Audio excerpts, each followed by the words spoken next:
how to succeed at the click of a pen.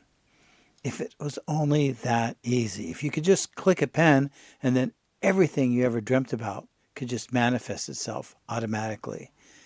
The idea of a pen is that we use it for writing our thoughts and ideas and our feelings.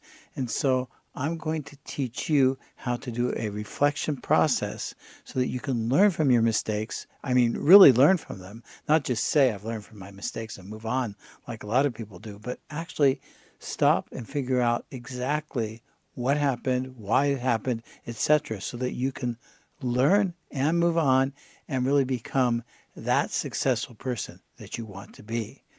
Remember, this channel is all about getting unblocked and becoming a high performer. Obviously, you're going to need two things. You're going to need something to write on, and you're going to need something to write with. And this is where I would come and say, buy my stuff. No, I'm not going to do that because I'm going to teach you the process of journaling. It's up to you to find the pen and the book yourself. I think the best way to illustrate how journaling works is that I share with you how I've been doing it. And in that way, I can, go through the process step by step, and you can just try to emulate me. I'm also going to, for those of you who want, I'm going to include a free PDF that you can download if we get your email. Oh, what?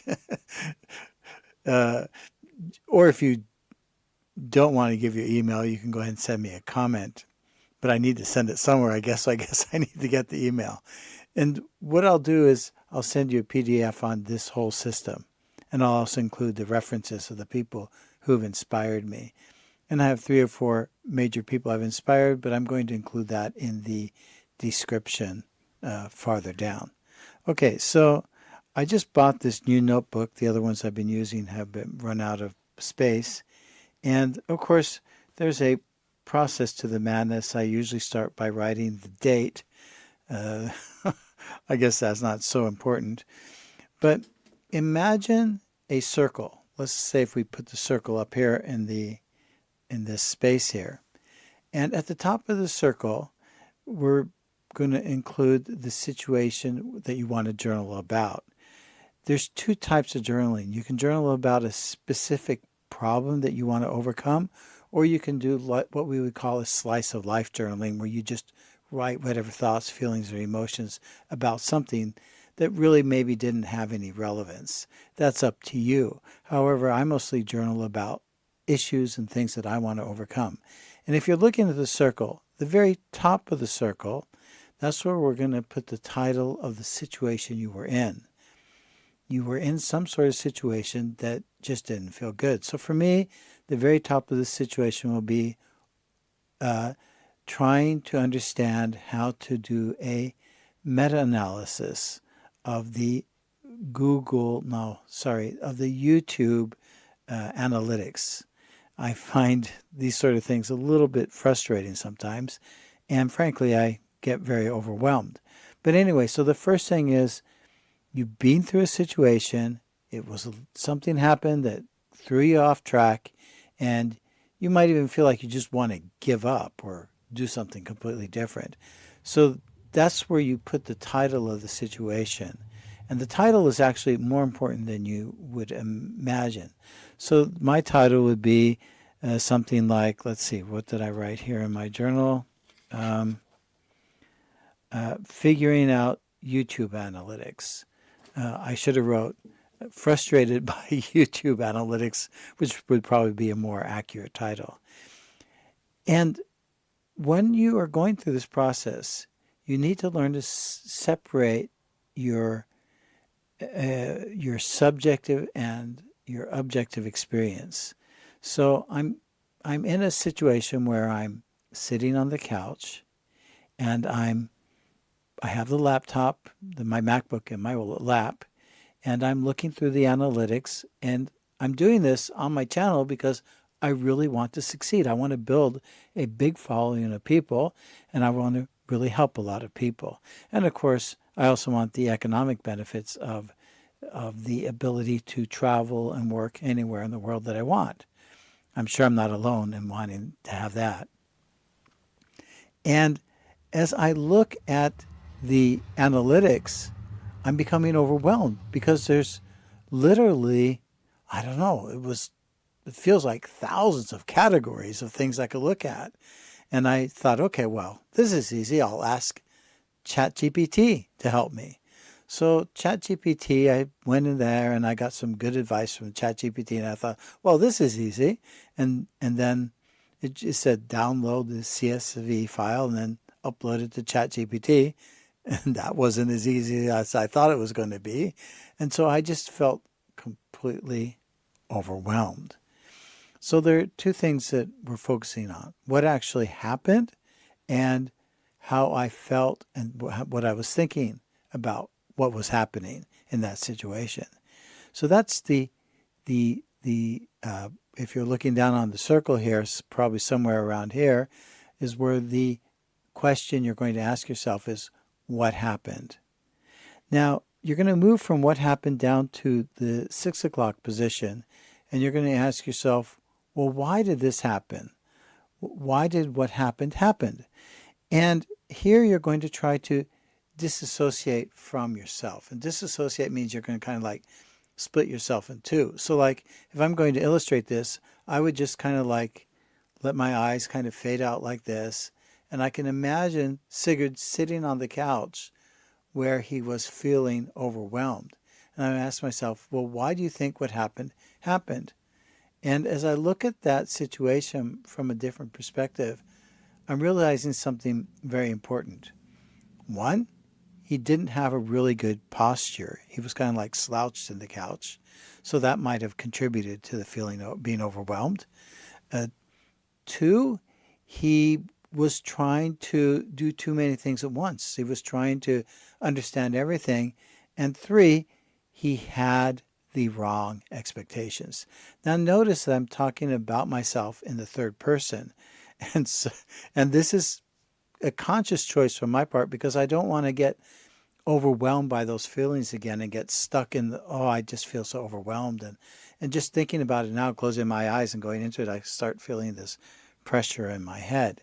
And what I'm trying to do is I'm trying to step out of that, disassociate from it, and now I'm seeing him in the couch again, just to get that nice little distance between me and the experience that he had a few hours ago. This is actually something that I just experienced today. After all, I am trying to build a new YouTube channel. Actually, I've had this channel for a few years now, but I have not been serious about it until just recently. So the next step is, if you're going from the 6 o'clock position, so we've explored why do we think what happened happened. And so the next step and the most logical step would be then to continue asking yourself, well, what am I going to do different in this future? Well, based on what you've heard so far, obviously having a different position, body position, maybe not sitting at the couch, but sitting at a desk might be a good idea. Maybe instead of focusing on all the parameters, I could probably ask ChatGPT what would be the most important one. And if you have any ideas of what you think is the most important one, go ahead and drop it into the comment section below. And maybe just try to learn one or two or three parameters that are the most important. Those are the things that are coming up just immediately. However, I have to share with you that I have worked through this feeling of being overwhelmed at an earlier time this summer. I've started this process now in August, and we're maybe 10 or 13 or 14 or 15 days in or maybe a little bit over 20 days. I'll have to look into the process, this challenge that I've set for myself, this 90-day challenge. And remember, the goal is to have 5,000 followers and to monetize the channel within 90 days. I really don't know if I'm going to reach that goal, but that's okay if I don't, because I'm learning so much now, and I'm focusing more on the learning and getting my strength, my, what would you call it, sea legs underneath me, so that I can, continue. And I'm going to do a new 90-day challenge after I've gone through this one. Well, so if we're going to sum up so far, what happened to me earlier this summer was I realized when I was trying to produce stuff, because I did even have a couple false starts before I finally got into the groove and was able to produce these videos. This summer, I was struggling with this feeling of being overwhelmed, and I was using the journaling technique there as well. And trying to break it up and divide it up, etc., it wasn't working. So I had to continue going through the process of, well, I tried this, and then this and this happened. You remember the circle part. Um, let's, for instance, let's use this as a thought experiment. Let's say I hadn't worked through this feeling of being overwhelmed earlier. And so I implement these two strategies. I sit differently and I break it down, and yet I still am stuck. Well, then I go back to the process. Well, what actually happened? Well, this time I could say I sat properly, I monitored my thinking more properly, but I became overwhelmed, right? And I got into that feeling of being overwhelmed. Well, then I might want to, again, disassociate from that feeling and just look at it from a distance. However, if I stayed disassociated, I might not be able to figure out what's going on, because I do believe that everything that we experience also has its reference points in the body, and especially traumatic or painful experiences. And so for me, a lot of times when I lose energy, I feel it physically, but I feel it also over my head and in my eyes, and I literally feel like I can't think. I just get really, really stuck. The thing that I need to do then is I need to integrate a new process into this learning circle process that I'm describing. What I do is I focus on where in my body the feeling of being overwhelmed is. That was in my forehead, and I can kind of like get into that feeling now. And I'm going to rate it from 0 to 10. And actually right now I can feel it at about a 2 or 3. It makes me want to yawn, and it makes me want to just close my eyes and just go lay down. Okay, so as I'm feeling this feeling, I'm going to ask myself, what is the first thought, memory, or emotion that comes to mind? Now, mind you, I've already worked through this before, so this is a live demonstration of working through it one more time. And so what's the first thought or memory or emotion? And suddenly I see my dad. He pops up. And my dad, unfortunately, was a man who was very intelligent. And I think he felt like a failure his whole life. The reason why I think that is because one of the earliest memories I have of him is that he was arguing with my mother drunk. And he had gambled away the turkey dinner that we were going to have for Thanksgiving. I can remember this because I was like around 2.5, 3 years old. And I remember just thinking, well, I'm never going to be like that. And so that's why I probably don't drink now today. It's not because I've had a tremendous problem with it. My dad was actually a very quiet and nice guy when he was drinking. So it was not a whole lot of anger issues when he was drunk. However, that one time made such a strong impression on me that I didn't really understand why I was not drinking. And you know how most kids just want to get out and be an adult and party. Well, I never really went through that phase. I was like 22 or 23 before I tasted alcohol the first time. And even though I kind of like that feeling of what would you call it, being high or drunk, I didn't like the taste. And I still don't like the taste. And that's why I don't drink, because I don't like the taste. But also because I have a lot of respect for how alcohol can really ruin a person's body and just be very tragic for the family. My sister actually died of alcoholism, and she's 7 years younger than me. And that's really, really sad to think about and to feel. That's a grief you have to learn to live with. Anyway, getting back to my story, I'm like 2.5, 3 years old, and I made this decision. I never had tasted alcohol. And so I could feel that this kind of, this insight wasn't enough to change that heavy feeling in my head, but at least made me feel a little bit hopeful, because now I started putting the puzzle pieces together. Another thing that popped into my mind as I was asking that question, what's the first thought, feeling, or memory that pops into mind as I'm feeling this intense pressure here in the head and this feeling like I'm a failure? I also saw an image of my dad trying to become promoted. He wanted to go up. He was a merchant marine and he wanted to become a navigator. The thing is, though, that even though he did succeed at that, I don't think he really felt like he was a successful person. He had so much more in him. He could have easily gone up in the ranks, and yet he never did. And this was an issue in my family, I think, between him and my mother. I was just a kid, so I wasn't so concerned about that.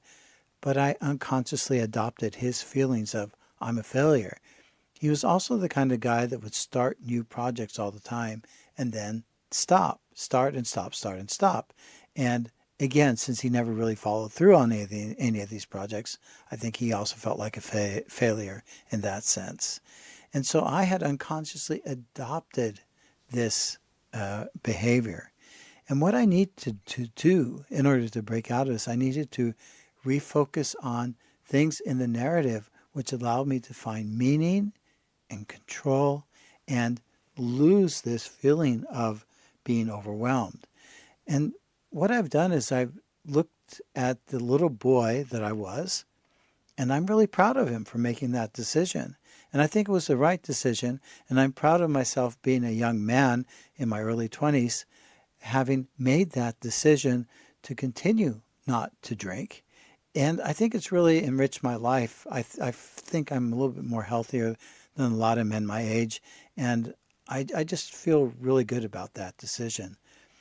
So the meaning is that I have now raised 4 kids, and fortunately, none of them are alcoholics. And I think they all have a very normal relationship to alcohol. I think 2 of them don't drink at all, and the other 2 have like a normal relationship to alcohol. So I think I've broken this. I do believe that sometimes trauma is passed on through the generations. And at least in my family, I think I've broken this generational trauma gap, at least within my family. I'm not so sure if that has happened I have 3 brothers. I'm not so sure if they've been able to break that trauma gap. And unfortunately, as I said earlier, my sister died just a year ago. The next thing I want to focus on again in terms of rewriting the narrative is I want to think about the meaning. Well, at least in this situation here, the meaning was that I'm supposed to, or I had the opportunity to, 1, break the chain in my own family.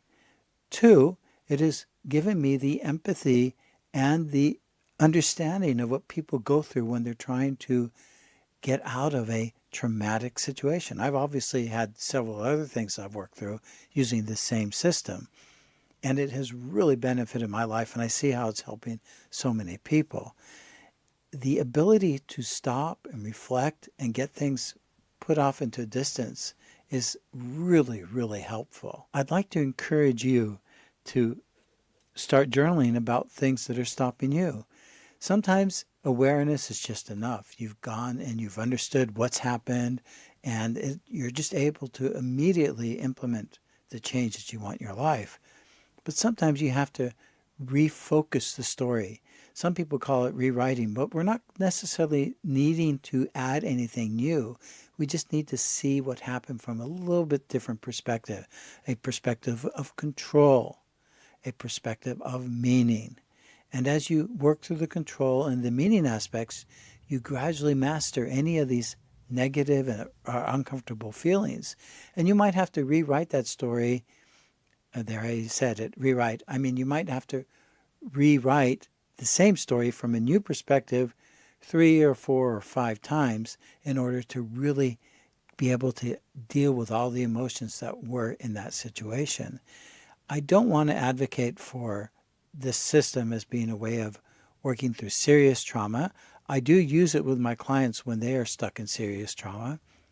However, I always combined it with, meeting and me helping them co-regulate their emotions.